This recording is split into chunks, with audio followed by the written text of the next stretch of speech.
అందరికీ నమస్కారం. మేము 7 శనివారాల వ్రతం అనగా ఏకాదశి నాడికి మాకు 7వ వారం పడ్డది. చాలా లక్కీగా అదృష్టంగా ఫీల్ అయ్యాము.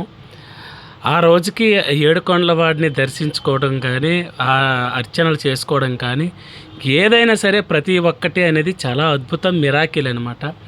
ఆ రోజుకి ఆ దేవుడి శ్రీమన్నారాయణుడు ఈ విధంగా మాకు సేవలని చేసుకొని అదృష్టం ఇస్తాడని మేము అనుకోలేదు. ఆ రోజుకే పడ్డదనమాట. 7 రోజులు 7 వారాలు 7వ వారం కూడా ఏకాదశి నాడు పడ్డం అనేది మహా అద్భుతం.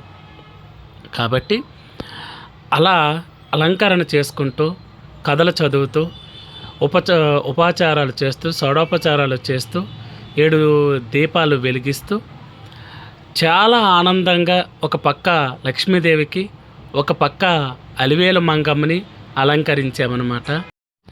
మనం భగవంతుడికి ఏదిస్తామో దానికి రెట్టింపిస్తాడు. కాబట్టి నమ్మకంతో, దృఢ సంకల్పంతో ఏదైనా సరే పూజ చేయాలి. చేసాము అని కాకుండా ఒక మనస్ఫూర్తిగా మన కుటుంబం బాగు కోసం అనేది ఒక సంకల్పంతో చేయండి, అది నెరవేరుతుంది. ప్రకృతికి ఏది మనం ఇస్తామో ప్రకృతి మనకు అదే ఇస్తుంది. కాబట్టి మనం చేసే దాన్ని బట్టే ఉంటుంది, మంచైనా చెడైనా. సో 7 కొండలవాడి పూజ మీకు ఎలా అనిపించిందో కామెంట్లో చెప్పండి.